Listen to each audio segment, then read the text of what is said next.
Hello बच्चों, स्वागत है आप सबका आपके अपने चैनल RNG के अब में। आज हम देखने वाले हैं FLN अंकुर वर्क बुक 2023-24 कक्षा 3 विषय हिंदी का पाठ 8 जो कि सप्ताह 14 है और पाठ का नाम है मिलकर रहने में है सार। तो आइए बच्चों अपन देखते हैं पाठ 8 का संपूर्ण हल। अभी तक आपने मेरे चैनल को सब्सक्राइब नहीं किया तो सब्सक्राइब जरूर कर लें, इससे आने वाले सारे वीडियो की नोटिफिकेशन सबसे पहले आपके पास पहुंचेंगी। तो आइए देखते हैं दिवस 1 मौखिक चर्चा आधारित लेखन। मौखिक चर्चा में आए शब्दों को बोर्ड से देखकर लिखना है। फूल, तितली, गुलाब, पौधे आदि। पृष्ठ नंबर 2 पर है हम घर बगीचे में फूलों के पौधे क्यों लगाते हैं। तो आप लिखें घर की सुंदरता बढ़ाने के लिए। अब ये पठन बोध है, इसमें प्रश्न है गुलाब के पौधे के कौन कौन से अंग आपस में लड़ रहे थे। तो आप इसको पढ़ें और जानें। और लड़ाई की शुरुआत किसने की थी। तो आप बता सकते हैं लड़ाई की शुरुआत फूलों ने की थी। अब शब्द वाक्य पठन है, लेखन गतिविधियाँ। निम्नलिखित शब्दों के अर्थ बताइए। मूल है जड़, समृद्धि का संपन्नता और गलती का भूल, बरबस का जबरदस्ती, संसार का जग और लड़ाई का झगड़ा। ये इनके अर्थ हैं। अब प्रश्न नंबर 2 में दिए गए एक वचन शब्दों के बहुवचन लिखिए। जैसे पत्ती का पत्तियाँ, कांटा का कांटे, डाली का डालियाँ, पौधा का पौधे और जड़ का जड़ें और तना का तने। यह एक वचन से बहुवचन है। अब अपन देखते हैं धारा प्रवाह पठन में मौखिक प्रश्न। बंदर कहाँ पर कूद रहा है। तो आप बता सकते हैं कि बंदर कहाँ पर कूद रहा है। डाली डाली पे बंदर कूद रहा है। लिखित प्रश्न है इस कविता से कहाँ आने को कहा गया है। तो इस कविता में कहाँ आने को कहा गया है, गांव आने को कहा गया है। अब स्वतंत्र अभ्यास में देखेंगे कि 5 फूलों के नाम लिखिए। तो आपने जो फूल देखे हो वो आप लिख दीजिए। मैंने यहाँ पे लिखा है गुलाब, गेंदा, चंपा, चमेली, मोगरा। ठीक है बच्चों। अब अपन देखते हैं स्वतंत्र पठन में तितली की ऊपर दी हुई है। तितली का है तितलियाँ अपने अंडे कहाँ देती हैं। तो आप लिखिए पत्तों के नीचे की तरफ अंडे देती हैं। प्रश्न नंबर 2 है तितलियाँ कितने दिन जीवित रहती हैं। तो आप लिख सकते हैं तितलियाँ 2 सप्ताह तक जीवित रह सकती हैं। इस तरीके से आपका दिवस 1 हो गया। अब अपन बच्चों देखते हैं दिवस 2। दिवस 2 में मौखिक भाषा विकास है, मौखिक चर्चा पर आधारित लेखन है। जंगल, चावल, कबूतर, चूहे आदि। प्रश्न नंबर 2 है कबूतर जाल को कटवाने के लिए चूहे के अलावा और कहाँ जा सकते थे। तो आप लिखें बंदर के पास जा सकते थे। अब पठन बोध में प्रश्न है फूल अपनी प्रशंसा किससे कर रहा था। तो आप लिखें फूल अपनी प्रशंसा तितली से कर रहा था। तितली में गुलाब से क्या कहा। हाँ भाई हाँ, तुम तो बहुत ही सुंदर लग रहे हो। अब शब्द वाक्य पठन है, इन शब्दों को स्वस्वर पढ़कर लिखना है। पुष्प, पत्ती, कांटा, रक्षा, पंखुड़ी, पौधा।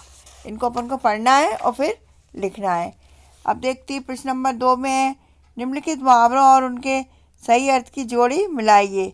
धूल चाटना मतलब हार जाना, सेखी बगाड़ना यानी अभिमान करना और नीचा दिखाना यानी किसी को अपमानित करना। अब धारा प्रवाह पठन है इसका। लिखित प्रश्न है बंदर किसको भागने के लिए कह रहा था। तो आप लिखो शेर को भागने के लिए कह रहा था। अब स्वतंत्र पठन है चाय बनाने की विधि लिखिए इसमें। तो आपको चाय बनाना है तो अपन क्या करते हैं चाय में, सबसे पहले गैस जलाते हैं, फिर पतीला चढ़ाते हैं, फिर उसमें पानी डालते हैं, फिर चाय पत्ती, फिर शक्कर, फिर दूध डाल के फिर छानते हैं। इस तरीके से चाय बनती है। अब स्वतंत्र पठन में इसको पढ़ लीजिए आप। इसके मौखिक और लिखित प्रश्न देना है अपन को। तो लिखित प्रश्न में मेंढक की तरह और कौन कौन से जानवर ज़मीन पर चलने के लिए साथ ही पानी में तैर सकते हैं। तो आप लिख सकते हैं मगरमच्छ है, केकड़ा है, ये सब पानी में भी चलते हैं और ज़मीन पे भी चलते हैं। इस तरीके आपके 2 दिवस पूरे हुए। अब तीसरा दिवस देखिए बच्चों, मौखिक चर्चा आए लेखन, बोर्ड से देख के लिखना है। मेला, झूला, दुकान, खिलौना आदि। अपने आसपास लगने वाले किसी एक मेले का नाम और स्थान लिखिए। तो ग्वालियर का व्यापार मेला। आप मेले से खरीदने वाली अपनी पसंद की 2 चीज़ों के नाम लिखिए। तो आप इसमें लिख दिए खिलौने, बल्ला, गेंद आदि। अब पठन बोध है, शब्द वाक्य पढ़कर लिखना है अपन को। इन शब्दों के शुद्ध उच्चारण करके लिखिए। पुष्ट, नष्ट, अंदर, हंसी, मिट्टी, इन सबको पढ़ना है और फिर आपको ऐसा का ऐसा लिखना है। अब प्रश्न नंबर 2 है, दिए गए वाक्यों में रेखांकित शब्द के विलोम शब्द का लिखकर वाक्य पूरा करना है। जैसे गुलाब के पौधे में फूलों के साथ साथ कांटे भी होते हैं, तो फूलों का उल्टा होगा कांटा। दूसरा है, रोटी बेलने का चकला चिकना होता है पर मसाला पीसने वाला पत्थर खुरदुरा होता है। और तीसरा है, हमें अलग अलग नहीं बल्कि साथ साथ मिलकर काम करना चाहिए। इसके विलोम भी हो गए और वाक्य भी पूरे हो गए। अब देखिए धारा प्रवाह पठन में देखिए, इसको पढ़ लीजिए आप, फिर मौखिक प्रश्नों के आंसर दीजिए। और लिखित है तो मैंने यहाँ लिख दिया है, आम दादा को बच्चों का क्या करना अच्छा लगता है? हंसना, खेलना और चलना कूदना बच्चों का अच्छा लगता है। अब स्वतंत्र अभ्यास है, अपने मन से लिखना है। अपने मनपसंद फल या फूल के बारे में 2-3 वाक्य लिखिए। तो मैंने गुलाब के फूल के बारे में लिखा है, गुलाब का फूल बहुत सुंदर होता है, यह कई रंगों का होता है, इसे फूलों का राजा भी कहा जाता है। इस तरीके से अपन लिख सकते हैं। और लिखित प्रश्न है, रेलगाड़ी में बैठकर आप कहाँ और किसके पास जाना चाहेंगे? उनके नाम लिखिए। तो आप लिख सकते हैं, हम अपनी दादी के और नानी के घर जाना चाहेंगे। अब श्रुतलेख है, तो शिक्षक द्वारा बोले गए शब्दों को आपको लिखना है। इस तरीके से आपके वाक्य 3 पूरे हो गए, सप्ताह 3 पूरे हो गए। अब सप्ताह 4 वाला देखते हैं। मौखिक चर्चा में आए शब्दों का बोर्ड से देखकर लिखना है। पेड़, पौधे, बगीचे, जंगल, झूला। और प्रश्न नंबर 2 में बगीचों की देखभाल करना क्यों ज़रूरी है? तो आप लिख दो, बगीचा सुंदर एवं स्वच्छ दिखे इसलिए उसकी देखभाल करना ज़रूरी है। अब धारा प्रवाह पठन बोध है। लिखित प्रश्न है, कौन सा अंग पेड़ पौधों के जीवन का आधार है? तो आप लिखो जड़। यदि जड़ नहीं होगी तो कोई भी आधार नहीं हो सकता। निम्नलिखित मुहावरों का वाक्यों में प्रयोग कीजिए। तो ये है, नीचे दिखाना, सोहन ने मोहन को सबके सामने नीचे दिखा दिया। दूसरा है, धूल चटा दी, मतलब खेल में राम ने सबको धूल चटा दी। इस तरीके से आपका चौथा सप्ताह चल रहा है। अब देखिए निम्नलिखित शब्दों को तुकांत शब्द लिखिए। जैसे कांटा का बांटा, पानी का नानी, और तना का मना, और डाली का काली। अब धारा प्रवाह पठन देखिए। फरीद की माँ उसके किस काम से प्रसन्न थी? तो आप लिखिए, फरीद की माँ अपने बेटे के साहस को देखकर प्रसन्न थी। अब स्वतंत्र अभ्यास है, स्वतंत्र लेखन है। बच्चों को पार्क या बगीचे में घूमना क्यों अच्छा लगता है? लिखिए।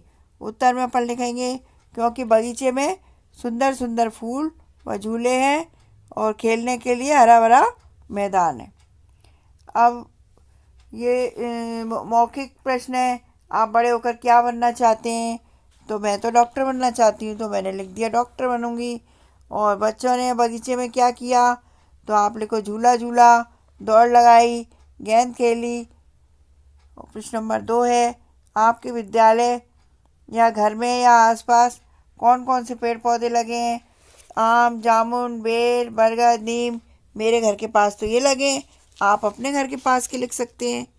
इस तरीके से आपका सप्ताह 4 पूरा हुआ। अब 5वां सप्ताह देखते हैं। मौखिक चर्चा में आए शब्दों के बोर्ड पे देख के लिखिए। पंख, तितली, रंगीन फूल आदि। और तितलियाँ अच्छी क्यों लगती हैं? क्योंकि वे रंग बिरंगी पंखों वाली होती है। अब पठन बोध है, इसमें सबसे पहले गुलाब के पौधे के किस भाग ने गलती मानी? तो आप लिखेंगे जड़ ने सबसे पहले अपनी गलती मानी थी। अब शब्द वाक्य पठन है। कोष्टक में दिए गए अर्थ को उचित मुहावरों में लिखना है। जैसे आँखों का तारा मतलब प्यारा होना, दिन रात एक करना, खून परिश्रम करना, बुढ़ापे की लाठी, सहारा बनना। निम्नलिखित मुहावरों का अर्थ प्रयोग करते हुए वाक्य लिखिए। आँख का तारा, मैं अपनी माँ की आँखों का तारा हूँ। दूसरा है बुढ़ापे की लाठी, मेरा पोता मेरे बुढ़ापे की लाठी है। दिन रात एक करना, परीक्षा के समय राजू ने दिन रात एक कर दी। इस तरह अब अपन धाराप्रवाह पठन देखेंगे। बादल क्या सोच रहा था, तो आप लिखेंगे बादल आपने क्या सोचा, आप क्या सोच रहे थे, तो आप उत्तर में लिखेंगे कि हम ये सोच रहे थे ये बादल कहाँ जा रहे हैं। स्वतंत्र अभ्यास, स्वतंत्र लेखन में अगर आप बादल होते तो क्या करते, तो आंसर में लिखो मैं आसमान में अपना एक घर बनाता और पूरे आसमान की सैर करता। इस तरीके से अब स्वतंत्र पठन में देखिए। लिखित प्रश्न है, आप कौन कौन से खेल खेलते हैं, तो आप लिख दो पकड़म पकड़ाई, सितोलिया, छिया चबोती। और प्रश्न नंबर 2 है, बच्चे कहाँ खेल रहे थे, तो आप इसका आंसर में लिखेंगे बच्चे बगीचे में खेल रहे थे। अब शिक्षक द्वारा बोले गए शब्द हैं, तो जो आपके शिक्षक बोले शब्द वाक्य वो आपको लिखना है। इस तरीके से बच्चों 5 सप्ताह के 5 दिवस पूरे हो गए। अपन छठा दिवस देखते हैं। मौखिक चर्चा में आए शब्दों को बोर्ड से देख के लिखना है, तो मैंने आए चित्र बने उस हिसाब से लिख दिया है। जड़, पत्ता, तना, फूल, फल आदि। आपको कौन सा फूल पसंद है उनके नाम लिखिए। गेंदा, गुलाब, मोगरा, चमेली, कनेर आदि। अब पठन बोध है, पेड़ पौधों में तने और पत्तियों के बीच कौन सा भाग होता है, तो आप लिखेंगे तने और पत्ती के बीच डाली होती है। अब शब्द वाक्य, निम्नलिखित शब्दों के विलोम शब्द लिखिए। जल का थल और उदास का खुश, दिन का रात और मित्र का दुश्मन। आगे देखिए बच्चों, प्रश्न नंबर 3 है, निम्नलिखित शब्दों के 2 पर्यायवाची समानार्थी शब्द लिखिए। जैसे पेड़ का तरु वृक्ष, भूमि का भू धरा, पुष्प का फूल सुमन, बगीचे का उद्यान। इस तरीके से अपन को लिखना है। अब धारा प्रवाह पठन है। घाव को खुला छोड़ने से क्या हो सकता है, तो घाव को खुला छोड़ने से ये घाव ठीक नहीं होगा। अब स्वतंत्र अभ्यास है। हमारे घरों में भोजन कैसे बनता है, 2-3 वाक्य लिखिए। तो मैंने लिखा हमारे घरों में भोजन गैस पर बनता है, कुकर में दाल सब्जी बनाते हैं हम। इस तरीके से लिखना आप। और स्वतंत्र पठन है, इसको पढ़ के फिर मौखिक प्रश्नों के आंसर देना है। फलों का राजा किस फल को कहा गया है, तो आप लिखें आम को कहा गया है। आम से क्या क्या बनता है, आम से कैरी का पन्ना बनता है, लौंजी बनती है, रायता बनता है। इस तरीके से आप लिख सकते हैं। आपको आम के अलावा और कौन सा दूसरा फल पसंद है, तो मैंने लिखा यहाँ पे अंगूर और केला। आपको जो अच्छा लगता है वो आप लिख दो। और शुद्धलेख है, शिक्षक द्वारा बोले गए शब्द और वाक्य लिखना है। इस तरीके से अपना ये पाठ पूरा होता है ओके बच्चों, thank you for watching. Video अच्छी लगी हो तो लाइक ज़रूर कीजिए। और आप कहाँ से कर रहे हैं लाइक, ये भी मेरे को इसमें कमेंट्स में बताइए। थैंक यू बच्चों, थैंक यू फॉर वॉचिंग।